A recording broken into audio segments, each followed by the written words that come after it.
तो hey guys, फिर से हम आ चुके थे unmessed power whose just turn to form episode 18 के साथ। तो वीडियो के स्टार्टिंग में हमें ईक्यू के फादर को दिखाया था जो कह रहा होता था कि तुम क्या कर रहे हो। फिर वो कहता कि जल्द से दुश्मन को खत्म करो।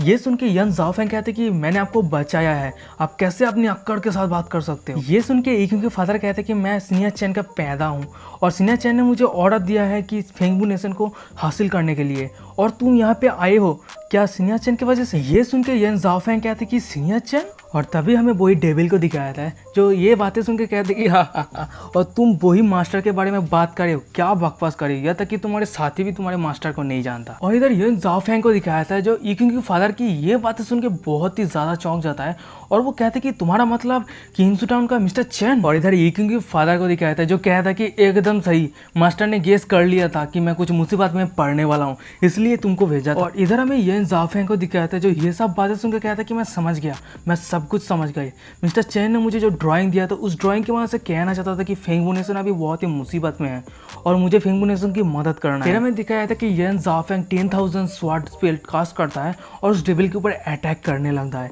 ये देख के वो डेविल कहता है कि तुम्हारी हिम्मत कैसे हुई मुझे मारने की, अगर तुम मुझे मार देते हो तो जिन्नू प्लेस मेरा मौत का बदला जरूर लेगा, तुम सभी को किसी को नहीं छोड़ेगा। फिर हमें दिखाया था कि यन ज़ाओफेंग उसकी एक भी नहीं सुनता और वो 10,000 स्वॉर्ड से अटैक कर देता है और उसको वहीं पे मार देता है। सीन शिफ्ट तो हमें फेंगबू नेशन के एल्डर लोगों को दिखाया था जो सभी घुटने टेक के सरेंडर कर दिया होता है और वो कह रहा होता है कि हमने सरेंडर कर दिया है, हम मास्टर को सर्व करेंगे।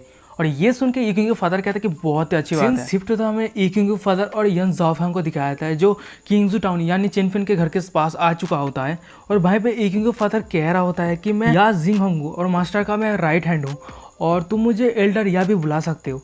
ये सुन के यन ज़ाओफेंग कहता है कि हेलो सीनियर या, मैं यन ज़ाओफेंग हूँ और मैं यहाँ पे आप सभी का मदद करने के लिए आया हूँ और मैं सीनियर के गाइडेंस के हिसाब से ही चलूँगा। शिफ्ट होता है हमें दिखाया था कि वो सभी अंदर आ गया होता है और वहीं पे कोई कह रहा होता है कि ओल्डर या तो तुम फाइनली वापस आ ही गए। और हमें दिखाया था कि वो कोई और नहीं क्यूनियन के फादर होता है और वो यन ज़ाओफेंग की तरफ इशारा करते हुए ईक्यू के फादर को कहता है कि तुम इस लड़के को अपने काम पे लगाया है।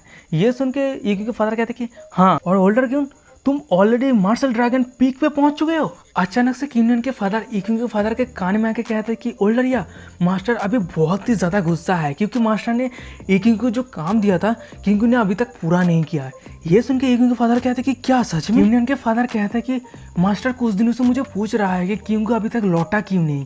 ये सुन के ईक्यू के फादर कहते हैं कि ये तो जाहिर सी बात है, वो अगर टास्क कंप्लीट नहीं कर पाएगा तो मास्टर गुस्सा तो होगा ही। और इधर ईक्यू के फादर मन ही मन में सोच रहा होता है कि किंगू तुम्हें कड़ी मेहनत कर रहे होंगे, नहीं तो मैं भी तुम्हें नहीं बचा सकता। सीन शिफ्ट होता हमें एक जंगल का सीन दिखाया था और फिर हमें दिखाया था कि एक बंदे को जो एक जगह पे फंसा हुआ रहता है और वो कोई और नहीं लिन सोयन होता है।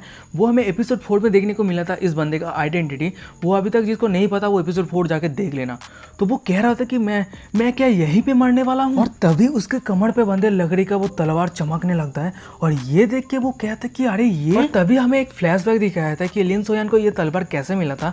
एक बच्चे ने उसे ये तलवार दिया था कैंडी के बदले में और लिन सोयन कभी भी उस बच्चे से पहले मिला ही नहीं। दिखाया था कि लिन सोयन उस स्वार्ड की वहां से जहाँ पे फंसा रहता है उसको तोड़ते हुए बाहर निकाला था और वो मनी मन में सोच रहा होता है कि ये सब कुछ मास्टर ने प्लान किया था और उस बच्चे ने मुझे जो ये तलवार दिया था वो भी मास्टर का ही प्लान था। सीन शिफ्ट होता है ईकिंगू और ब्लैक क्लाउड से एक लीडर को दिखाया था जहाँ पे ईकिंगू कह रहा होता है कि वाओ कितना सारा सिकारो विंग है, मैं इस सभी को लेके मास्टर को गिफ्ट के तौर पे दूंगा। ये सुन के ब्लैक क्लाउड से लीडर कहता है कि ये लेना हमारे लिए मुश्किल हो सकता है क्योंकि जेड सिलिकॉन हमें अटैक कर सकता है। अभी हमें दिखाया था कि अचानक से एक रोशनी चमकता है, ये देख के वो दोनों बहुत ही ज्यादा चौंक जाता है और वहीं पे जेड सिलिकॉन की एंट्री होता है और वो दोनों को देख के कहता है कि ह्यूमन तुम सभी का हिम्मत कैसे हुई है जेड सिलिकॉन की जगह पे आने का, क्या तुम सब मरना चाहते हो। और इधर जेड सिलिकॉन को देख के वो दोनों बहुत ही ज्यादा चौंक जाता है।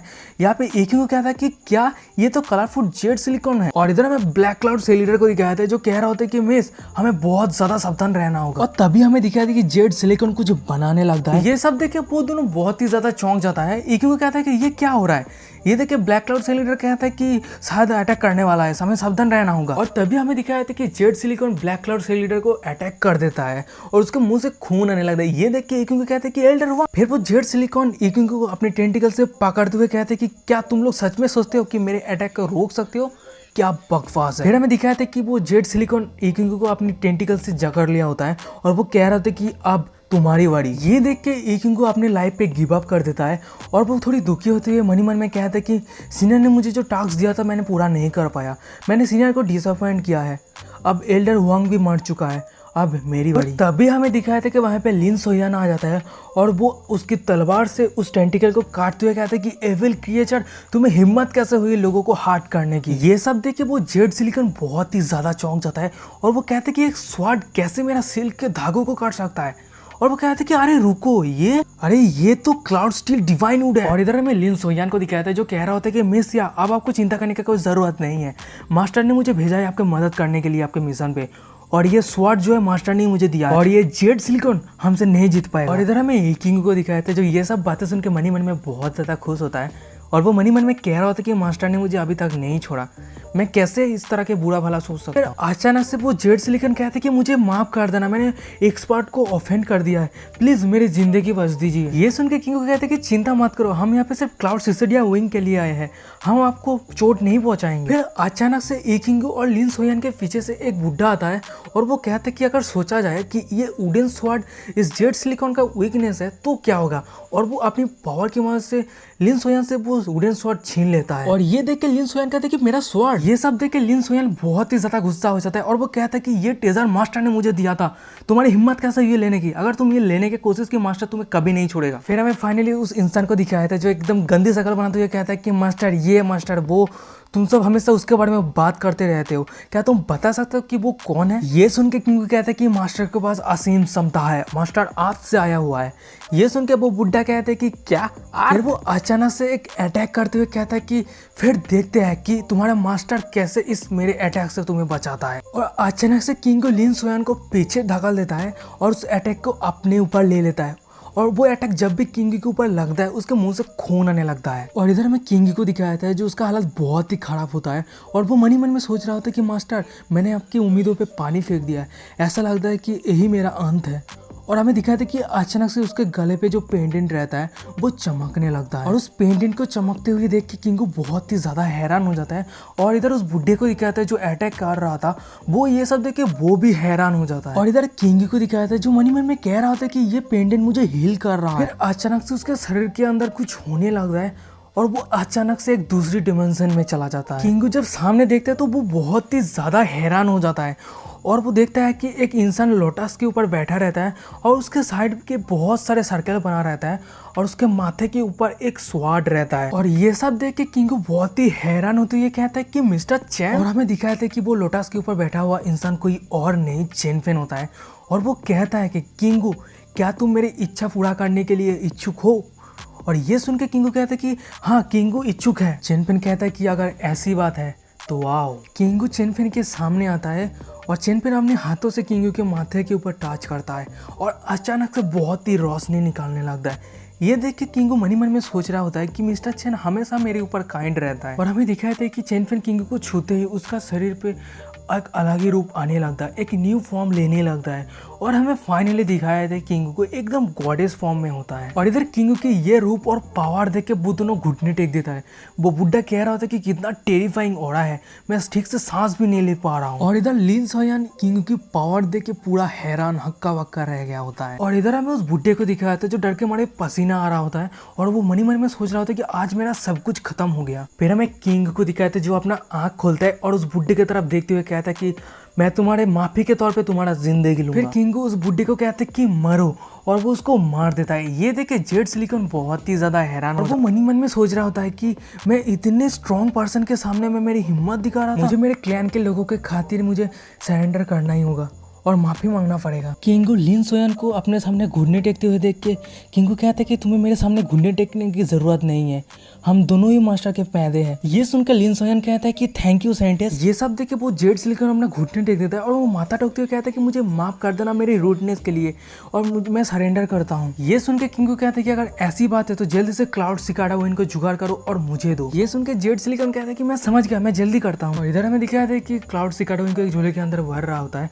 और इधर हमें किंग को दिखाया था जो खड़ा रहता है और वो मनी मन में सोच रहा होता है सीनियर ने जो पेंडेंट दिया था वो मैंने सोचा था कि ये एक ऑर्डिनरी पेंडेंट है और मास्टर मुझे नफरत करता है, पर मैंने ये कभी नहीं सोचा था कि ये पेंडेंट इतना ज़्यादा पावरफुल होगा और मुझे इतना ज़्यादा पावरफुल बना देगा। और इधर हमें किंग को एकदम गॉडेस की तरह लग रहा होता है भाई, एकदम लुकिंग देखो एकदम बहुत ही ब्यूटीफुल। अचानक से लिन सोयन कहते हैं कि सेंटेस हमने सभी क्लाउड सिकाडा वो इनको जुगाड़ कर लिया है। ये सुन के किंग को कहते हैं कि अगर ऐसी बात है तो चलिए यहाँ से जल्दी से निकलते हैं। और तभी अचानक से जेड सिलिकॉन किंग को रोकते हुए कहते हैं कि अरे रुकिए, क्या मैं सीनियर से मिल सकता हूँ और उसके लिए काम कर सकता हूँ। ये सुन के किंग को कहते हैं कि अगर ऐसी बात है तो आ जाओ। फिर हमें दिखाई दे कि वो तीनों वहाँ से चला जाता है उड़ के। और इधर किंगू मन ही मन में सोच रहा होता है कि मिस्टर चेन, मैंने आज जो कुछ भी किया उसके लिए क्या आप सेटिस्फाइड हैं? सीन शिफ्ट होता है, हमें चेन फैन को दिखाया था जो छेंकता है और वो मन ही मन में कह रहा था कि कोई मेरे बारे में बात कर रहा है क्या। अचानक से चेन फैन का नजर किसी के ऊपर जाता है और वो चौंक जाता है। चेन फैन का नजर किसी और की तरफ नहीं, हेवनली एल्डर ट्री के ऊपर जाता है और वो सामने जाके कहता है कि ये 10 साल हो गया, अब जाके तुम खिल रहे हो। फिर चेन फैन पेड़ों पे पानी देने लगता है और वो कहता है कि ये अंगूर का पेड़ बहुत बड़ा है, ये अंगूर जब बड़ा हो जाएगा तो मैं अच्छी दामों पे बेच। इधर हमें हेवनली एल्डर ट्री को दिखाया था जो चेन फैन को पानी देते हुए वो बहुत ही ज्यादा खुश होता है और वो मन ही मन में सोचता है कि मास्टर मुझसे उम्मीद रखता है कि मैं एक अंगूर का पेड़ बन जाऊं। Chain fan heavenly Elder tree को देख के कहता है कि अचानक से देख के ऐसे लग रहा है कि रातों रात स्प्रिंग आ चुका है और ये पेड़ खिल उठा है, कितना शानदार है। और वहीं पे अचानक से किंग के फादर आ जाता है और वो कहते हैं कि मिस्टर चेन, लैंड पे फ्लो कर दिया गया है पर किसी को नहीं पता कि ग्रीन हाउस कैसे बनाता है। ये सुन के चेन फैन कहता है कि ग्रीन हाउस बनाने का इतना जल्दी नहीं है, पर कुछ लोगों को आने के लिए बुलाओ, उन्हें अंगूर की लताओं के लिए जाली लगाने की जरूरत है ताकि वो फल दे सके। ये सुन के किंग के फादर कहते हैं कि अच्छा ऐसी बात है तो मैं बुलाता हूँ। Heavenly Elder tree chain fan को शांत से जाते हुए देखता है और जब भी चेन फैन वहां से चला जाता है वो बहुत ही ज्यादा एक्साइटेड हो जाता है और वो कहता है कि हाँ मैं समझ गया। फिर हेवनली एल्डर ट्री इधर उधर झूमने लगता है और वो कहता है कि मास्टर मुझसे उम्मीद रखता है कि खिलना है तो नाशपाती की तरह खिलना और सहन करना है तो नाशपाती की तरह सहन करना। फिर अचानक से वहीं पे चेन फैन आ जाता है और वो कहता है कि आज मेरा किस्मत बहुत ही अच्छा है, आज ये ओल्ड ट्री भी खिल रहा है। अचानक से चेन फैन थोड़ा चौंक जाता है और उसको कुछ याद आता है और वो कहता है कि अरे रुको, ये पेड़ तो एक विलो ट्री है, वो कैसे खिल सकता है। और इधर हमें हेवनली एल्डर ट्री को दिखाया था जो चेन पेन की ये बातें सुन के वो बहुत ही ज़्यादा चौंक जाता है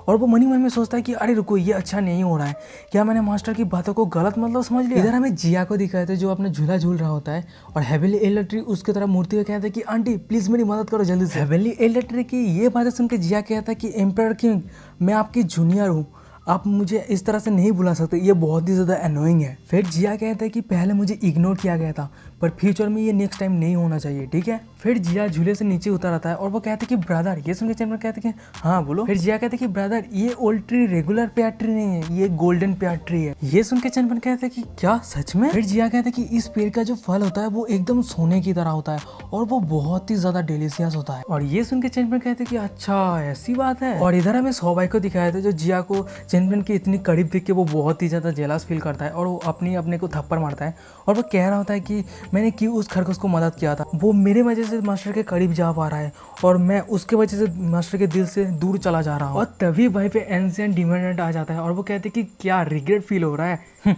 क्या खुद के फेस पे थप्पड़ मारे हो, क्या मेरी मदद की ज़रूरत है। ये बातें सुन के सौबाई बहुत ही ज़्यादा गुस्सा हो जाता है और अपना स्पिरिचुअल फॉर्म रिलीज करने लगता है और वो कहता है कि तुम और वो दोनों अपने स्पिरिचुअल फॉर्म से अटैक करने लगता है। और यही पे आज का एपिसोड खत्म हो जाता है। वीडियो कैसा लगा मुझे कमेंट करके जरूर बताना। वीडियो अच्छा लगा तो वीडियो को लाइक कर देना, चैनल को सब्सक्राइब नहीं किया तो चैनल को सब्सक्राइब कर दो इस तरह का वीडियो पाने के लिए। और आपको कमेंट करके जरूर बताना कि वीडियो कैसा लगा और आपको कोई भी ओपिनियन वगैरह देना हो, पर्सनल कॉन्टेक्ट वगैरह करने हो तो वीडियो डिस्क्रिप्शन में आपको इंस्टाग्राम का लिंक मिल जाएगा, जाकर फॉलो मैसेज जो भी करना है करो। आज के लिए बस इतना ही, मिलते हैं नेक्स्ट एपिसोड में।